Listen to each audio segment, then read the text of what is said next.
Oi, pessoal, eu me chamo Gabriela, sou psicóloga e eu tô aqui no Modo Vozes, o nosso quadro do YouTube e do Spotify da Viner. Hoje eu trouxe um convidado super especial, que é o André Kolbe, e ele vai conversar com a gente sobre transtornos de personalidade. Bom, o dado mais recente que a gente tem é que de 10 a 13% da população em geral apresenta algum transtorno de personalidade, podendo variar entre os diferentes tipos que a gente já conhece. Então, André, tudo contigo e nos conta tudo que a gente precisa saber sobre os transtornos de personalidade. Tudo é sacanagem, né, porque assim, é difícil, eu acho que a gente resumir, em 35, 40 minutos ou um pouco mais, tudo que a gente precisa saber dentro da nossa prática clínica ou mesmo dentro dos estudos sobre transtorno de personalidade. São aulas que a gente tem ao longo das nossas formações e também estudos que a gente precisa aprofundar por anos, né, então acho que aqui a gente vai fazer um apanhado geral para ter uma ideia e também para as pessoas se interessarem no que elas se interessarem, talvez aprofundarem um pouco mais. Perfeito. Mas antes da gente começar, quero te agradecer muito pelo convite, por poder estar aqui, né, Obrigada para a tu gente por aceitar. conversar um pouco. Hã, bom, então vou me apresentar um pouco, né, meu nome é André, para quem não me conhece, eu sou psicólogo clínico, né, eu me formei na PUC Minas há quase 10 anos. E lá, na verdade, a minha trajetória sempre foi muito voltada, pra pesquisa e entendimento um pouco mais sobre o funcionamento social, assim, dentro dos transtornos de personalidade de uma maneira geral. Mas com o passar do tempo, eu fui fazendo várias incursões em momentos e aspectos diferentes na minha carreira, né. Então lá no início eu comecei a clínica muito pensando em trabalhar com pacientes com transtornos de humor e transtornos de ansiedade de uma maneira bastante ampla. Depois, com o passar do tempo, dentro da formação da especialização em TCC e depois na formação em terapia de esquema, eu fui entendendo que uma das coisas que sempre me atraiu e muito acontecia de forma espontânea dentro da prática clínica, era a procura de pacientes com transtorno de personalidade, e eu vi que esse era um caminho que eu precisava aprofundar um pouco mais. E desde lá, seguindo nessa trajetória com as formações e depois também, né, com as certificações avançadas em terapia de esquema, né, de trainer e tudo mais, eu fui encontrando, acho que esse caminho, ou ele foi me encontrando, já não sei mais, sobre enfatizar bem mais, né, esses aspectos dessa população. Uhum. E tem sido o meu grande interesse, né, há muitos anos, principalmente os transtornos de personalidade borderline. Que Uhum. legal.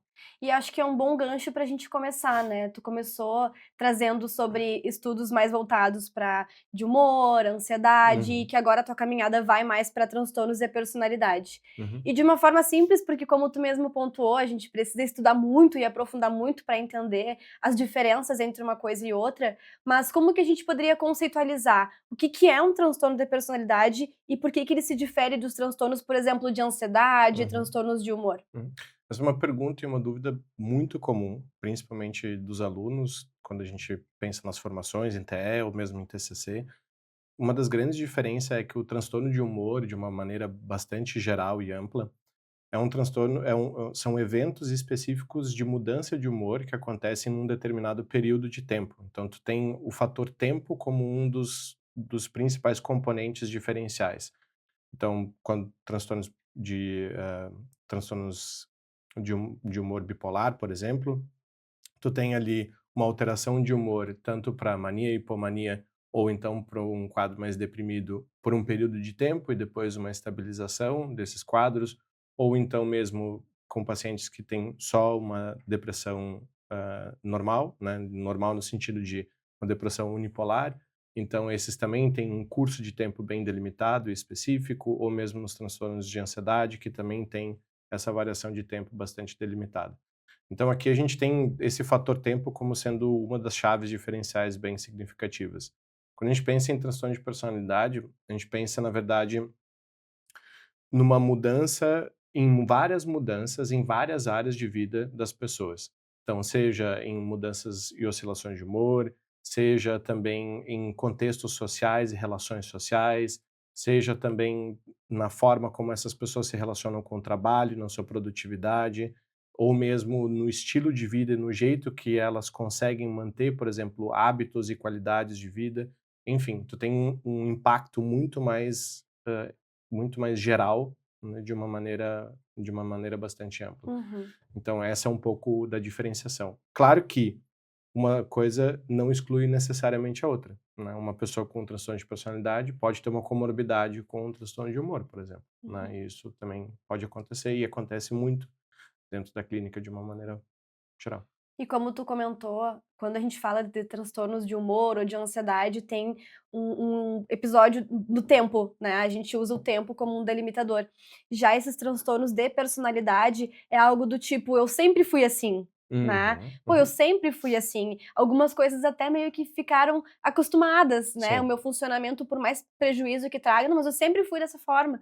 Já quando a gente vê um paciente em um episódio mais depressivo, por exemplo, causa até um estranhamento, né. Eu Uhum, consigo uhum, dizer uhum, mais ou menos, aproximadamente, quando que eu comecei a ficar uhum, assim. Não, eu não era assim, eu não tinha uhum, esse humor, eu tô com uhum, esse humor agora e eu quero voltar a ser o que eu era antes, uhum, né. uhum, Tipo assim, eu saí do A, fui para o B e uhum, eu reconheço que eu tô nesse lugar uhum, diferente, eu quero poder voltar uhum. para aquele outro estado lá, diferente dos transtornos de personalidade, certo? Perfeito, é exatamente isso, Uhum, né. Então é muito perceptível que essa mudança de humor acontece, e as pessoas ao redor muitas vezes notam isso também. Tanto é que um dos critérios, por exemplo, de avaliação dentro de uma mudança de pacientes bipolares é se essa mudança de humor foi percebida por outras pessoas. Quando a gente faz a avaliação também dos pacientes deprimidos, essa característica, né, ou melhor, essa visão externa também é muito levada em consideração, uhum, porque a gente precisa desse fator validador, de certa maneira, externo, como sendo um dos balizadores também para essa percepção. Porque muitas vezes a autopercepção não é o suficiente para a gente bater o martelo, digamos assim, uhum, sobre uma determinada mudança de humor, uhum, né. Já nos transtornos de personalidade, isso também de certa maneira é visto pelas outras pessoas, só que como é num curso de tempo maior, é como se elas percebessem que isso fizesse parte da pessoa, né, dentro da personalidade dela, e de certa forma realmente faz sentido, então as pessoas se acostumam, uhum, né, em ver elas dessa maneira. uhum. Ah, é. Ela é assim, né, ela Uhum, não está assim, uhum, ela é assim. uhum, E quando a gente fala sobre transtornos de personalidade, o que que a gente pode trazer como, bom, fatores que contribuem para isso? Como que acontece o desenvolvimento desse transtorno? uhum. A gente tem, na verdade, o transtorno de personalidade, ele é meio multifatorial. Então, a gente tem uma série de aspectos que podem influenciar, desde contextos sociais e familiares, até mesmo aspectos de como a estrutura de vida dessa pessoa se organiza. Tem uma carga genética que joga junto, pesquisas têm mostrado cada vez mais que isso realmente é também um fator relevante. Não é 100%, só porque, por exemplo, uma mãe tem um transtorno de personalidade borderline, isso não significa que o filho ou a filha vai ter, mas é um dos fatores que é levado em consideração também. Outras comorbidades, eu acho que também são fatores relevantes, se tem algum fator mais, voltado para ansiedades ou outros aspectos de humor.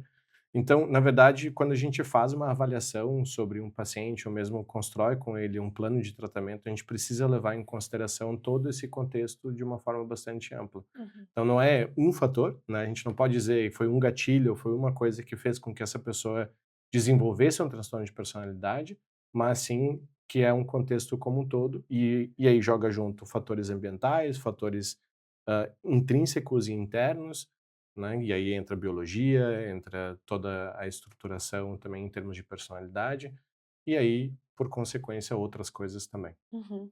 E como a gente está falando de personalidade, André, a gente pode dizer então que um transtorno de personalidade ele vai se desenvolver ali nos primeiros anos de vida. Talvez até início da adolescência, algo nesse sentido, mas não é algo que vai aparecer futuramente, por exemplo. Diferente dos transtornos de ansiedade, que podem surgir de acordo com o contexto de vida, mesmo que nos primeiros anos de vida não tenha aparecido ainda. Uhum. É uma boa pergunta.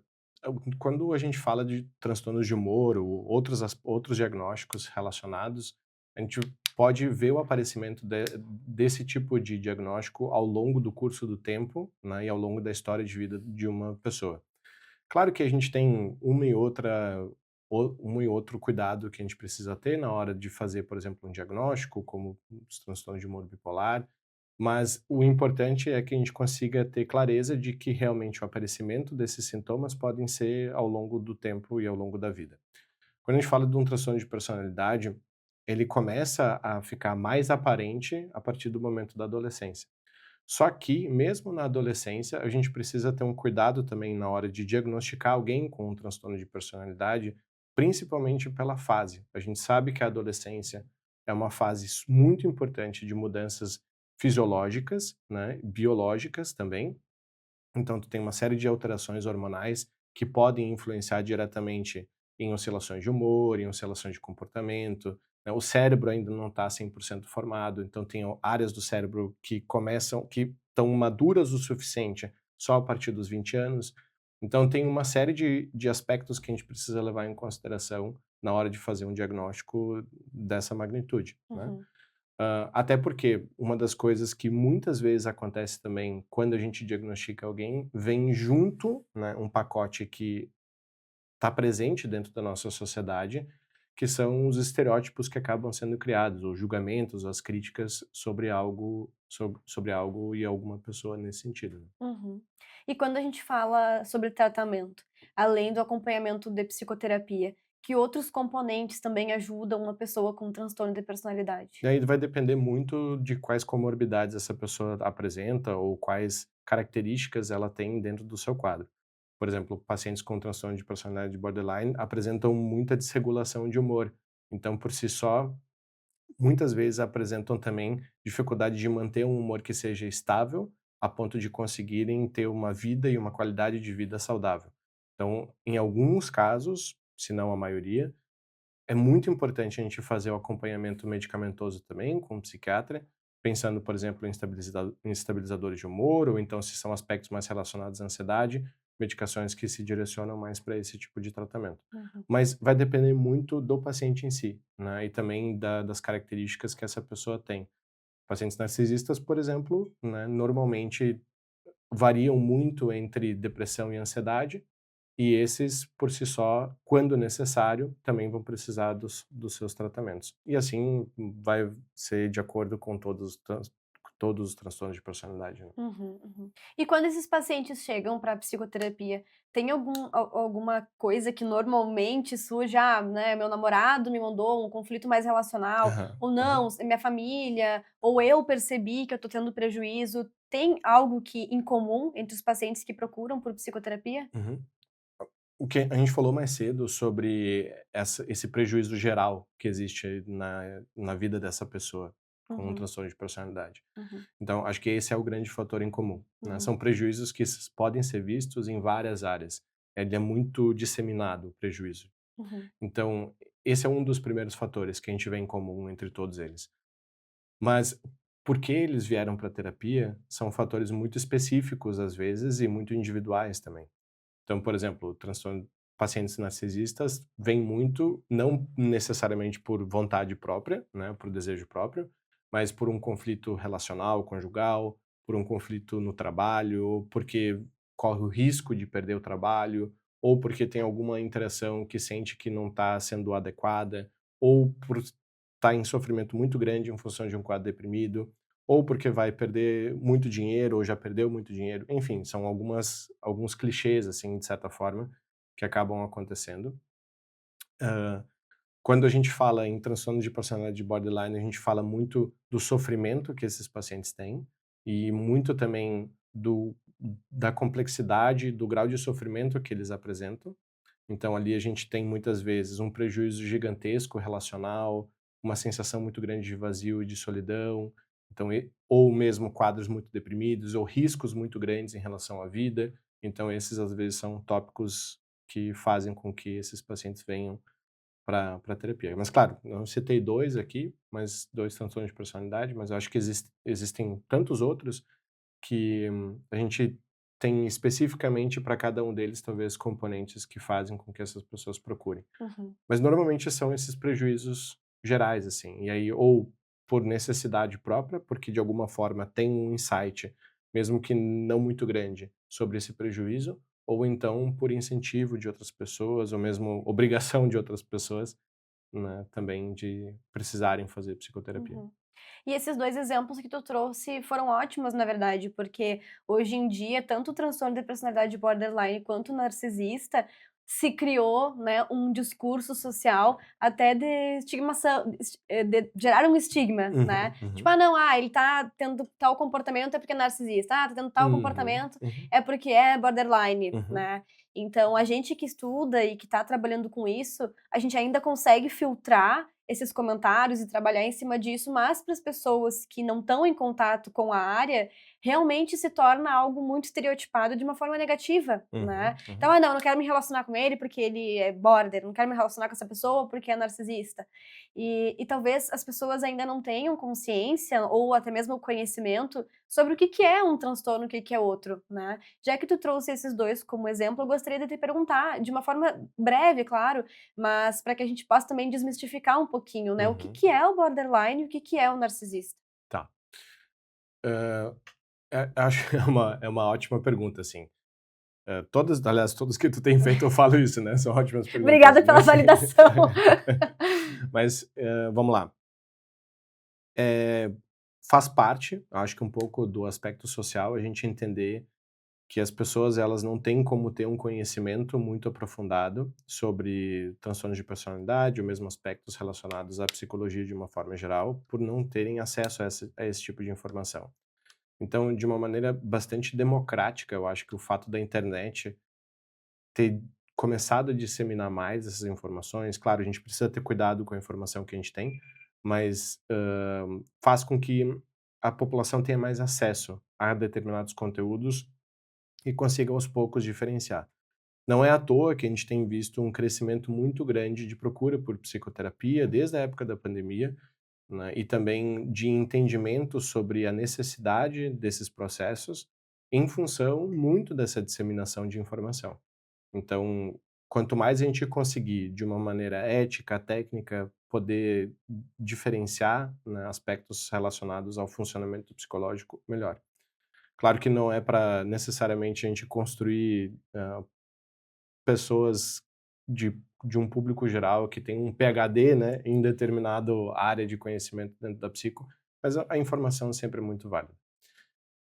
Os transtornos de personalidade borderline, eles se diferenciam muito de outros transtornos, muito um como característica clássica, né, os aspectos voltados para a desregulação de humor. Então a gente tem muita atrelado risco de vida, a gente tem muita instabilidade em termos de humor, instabilidade em termos relacionais, também na troca com as pessoas e na construção de vínculos. A gente tem uma sensação grande de vazio e também uma sensação grande de solidão, de estar sozinho, né? E muitas vezes essa dificuldade de conseguir regular o seu humor, de conseguir regular essas relações de uma forma mais saudável, faz com que esses pacientes tenham um prejuízo gigantesco na sua qualidade de vida. Então, a gente tem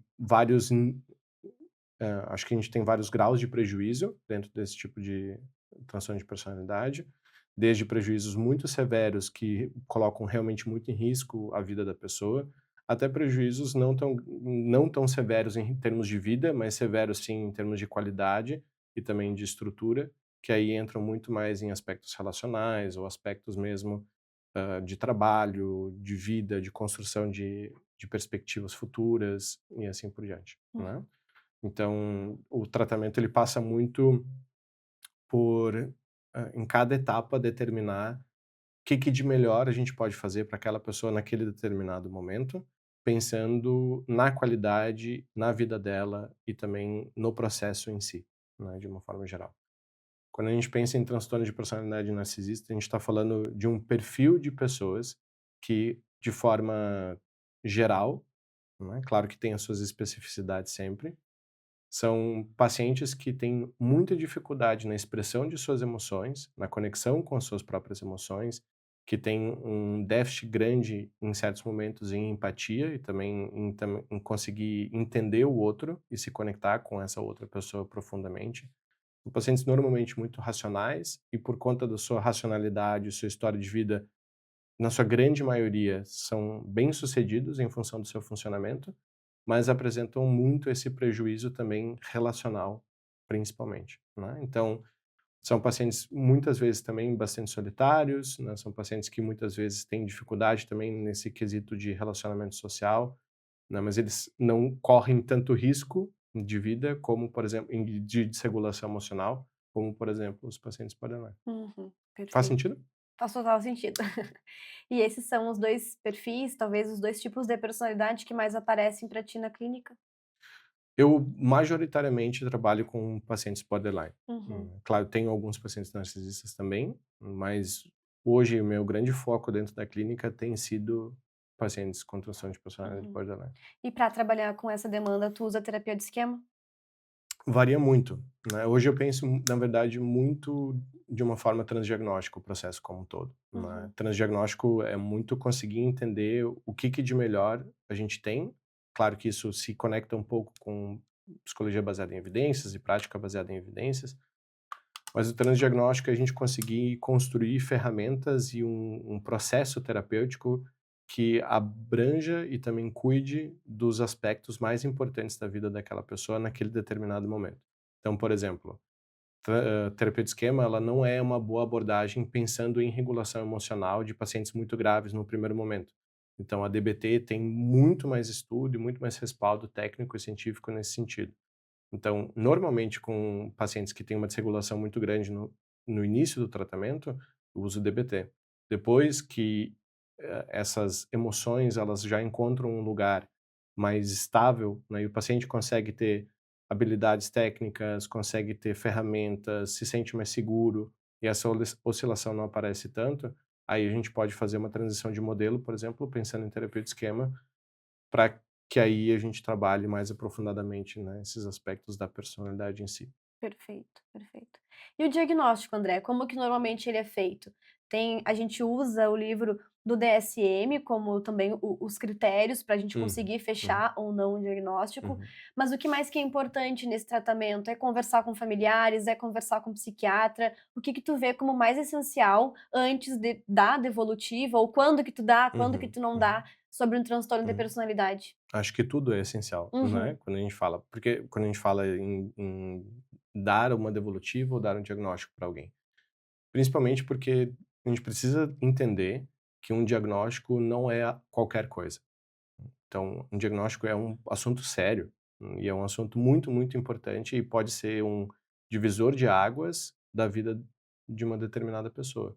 A gente precisa ter muito cuidado e também muita atenção na hora de fazer um diagnóstico diferencial e mesmo oferecer essa devolutiva para o paciente. Dito isso, é muito importante que a gente consiga conversar com o psiquiatra, se já tiver alguém dentro do caso antes, né, da procura por psicoterapia. Se o paciente autorizar, ter o feedback talvez dos familiares em algum momento também é essencial, mas não necessariamente num primeiro momento de tratamento. Aí vai depender muito da idade desse paciente, vai depender muito no momento de vida que essa pessoa tá, se tem muito risco envolvido ou não. A anamnese é ponto-chave desse processo, principalmente no início. Então, a gente conseguir coletar o máximo de informações possíveis de toda a variedade da vida dessa pessoa, do contexto dela, do humor, das relações que ela teve. E isso a gente precisa pensar desde o início da infância dela e como é que foram essas primeiras fases de desenvolvimento, até hoje, onde ela se encontra e onde ela está com a gente dentro do processo de terapia. uhum. As autopercepções também são essenciais, né, e entram nessa fase de avaliação. A gente pode usar alguns instrumentos, digamos assim, de apoio. Então a gente tem a SKID, né, que é uma entrevista semi-estruturada e barra estruturada, que é baseada no DSM, e aí a gente pode fazer perguntas bem diretivas com relação a algum transtorno de personalidade ou transtorno de humor.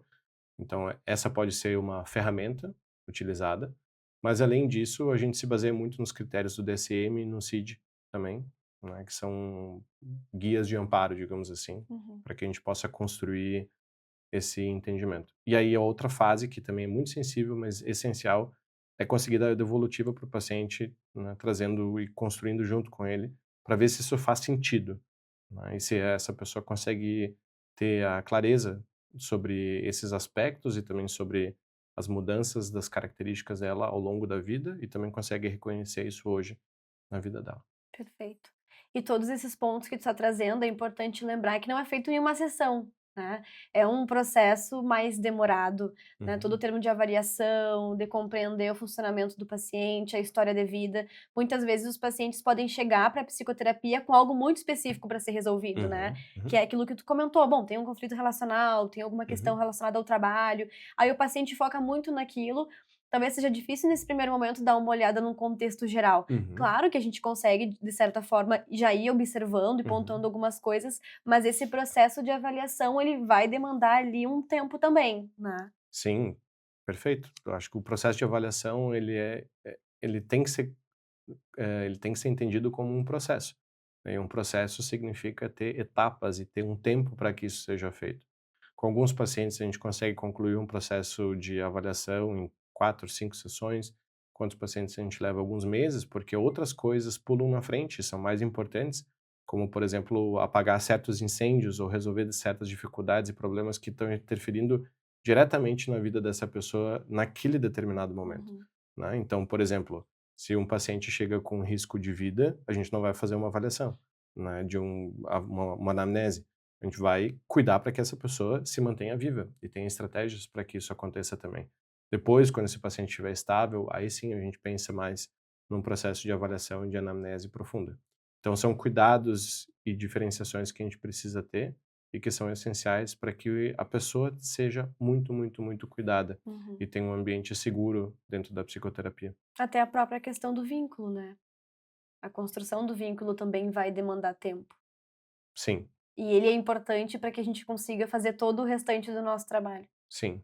O vínculo é essencial. E o vínculo, de novo, também é um processo, Uhum, que pode muitas vezes, dependendo da pessoa e dependendo da história, e dependendo do diagnóstico e de vários outros fatores, ser rápido, né, ter uma construção rápida de vínculo e um vínculo estável e seguro, mas tem outros pacientes que levam, às vezes, um ano para construir um vínculo estável e seguro, né, e de confiança também dentro do uhum, processo. uhum. Então, saber manejar essas diferenças, saber entender também o quanto isso impacta no processo e nas escolhas técnicas e éticas que a gente vai fazer, também joga junto. Uhum, perfeito. André, tu disse que tu não ia conseguir falar tudo, mas, eu entendo o quanto é importante a gente seguir estudando, mas realmente todas as questões que tu trouxe aqui foram muito deixaram muito claro, né, a importância da gente estudar, por onde estudar, o que que é necessário saber, quais são os pontos principais. Eu queria te perguntar, tem mais alguma coisa que tu gostaria de complementar, algo que tu vê como muito importante nesse momento? Eu tenho refletido cada vez mais sobre isso, e eu tenho é algo que me acompanha, mas eu vejo que tem tido cada vez mais abertura da gente ter trocas com os colegas também, e tem sido muito importante falar em voz alta, talvez, e reforçar muito que, independente do diagnóstico, independente do que a pessoa tem em termos de características de funcionamento e de personalidade e tudo mais, são seres humanos, né? E a gente precisa sempre lembrar que na frente de nós tem outro ser humano que precisa de um cuidado, de uma atenção e também precisa muito do nosso olhar ético, técnico, mas humano, acima de tudo. Então, independente de tudo que a gente leia, estude, que a gente se aprofunde em termos de conhecimento, vai chegar um momento onde a gente vai estar conectado com o nosso paciente, frente a frente, coração com coração, né? E também racionalmente com outra racionalidade, então cabeça com cabeça, mas vai ser humano. E essa conexão humana, ela transpassa muito mais e ela é muitas vezes muito mais essencial e importante do que só o conhecimento técnico e só as habilidades técnicas que um terapeuta pode desenvolver ao longo da carreira, Uhum, né. E isso vem com o tempo, né. Acho que no início a gente está muito no início da nossa trajetória, a gente sempre está muito conectado em ter que, de alguma forma, ter muitas habilidades, ter conhecimentos, e a gente se foca imensamente em precisar atender da melhor maneira possível, mas depois isso acaba sendo continua sendo essencial e importante, mas parece que nós como terapeutas a gente relaxa e vê se: "Tá, espera eu acho que tem espaço para muitas outras coisas", uhum, né. Então, para quem está começando, né? É essencial ter isso sempre em mente. De talvez relaxar antes, né? E se recostar e se reinclinar antes e dizer assim, não, eu sou um ser humano, a outra pessoa também é, e a gente vai encontrar um nível e uma forma de conseguir avançar dentro desse processo que seja humano, né? E isso Uhum. é o mais essencial de tudo. Perfeito.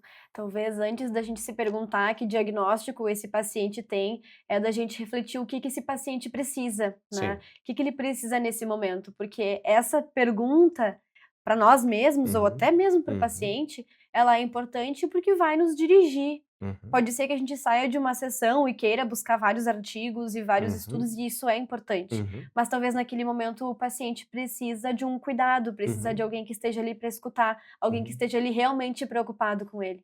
Exatamente. Então, a necessidade ou o que ela precisa em termos de apoio, amparo ou qualquer outra necessidade que for, naquele momento talvez transpasse muito mais, né, Uhum, do que um artigo científico ou mesmo um capítulo de livro. uhum, perfeito, muito bonito. Muito obrigada, André, pela tua participação. Eu estava super animada para te ouvir, Que admiro bom. muito o teu trabalho e sempre aprendo muito contigo. Muito obrigado por me ter aqui, né, por eu poder participar. Então conta aí para o pessoal quais são as tuas redes sociais, onde que tu te encontra, o e-mail, o número do telefone, Uhum. né, onde que a gente pode te procurar. Tá. Vocês podem me achar no Instagram, no @AndréMCoube. Vocês podem me mandar uma mensagem também por ali no direct ou então um e-mail, andremichelcoube@gmail.com. E ali a gente pode bater um papo, tirar dúvidas e se vocês precisarem de outras informações ou quiserem outros contatos, me procurem por esses canais e aí a gente conversa por ali. Perfeito. Muito obrigada, André, muito obrigada para quem assistiu o nosso episódio até aqui. Um abraço e até mais. Tchau, tchau.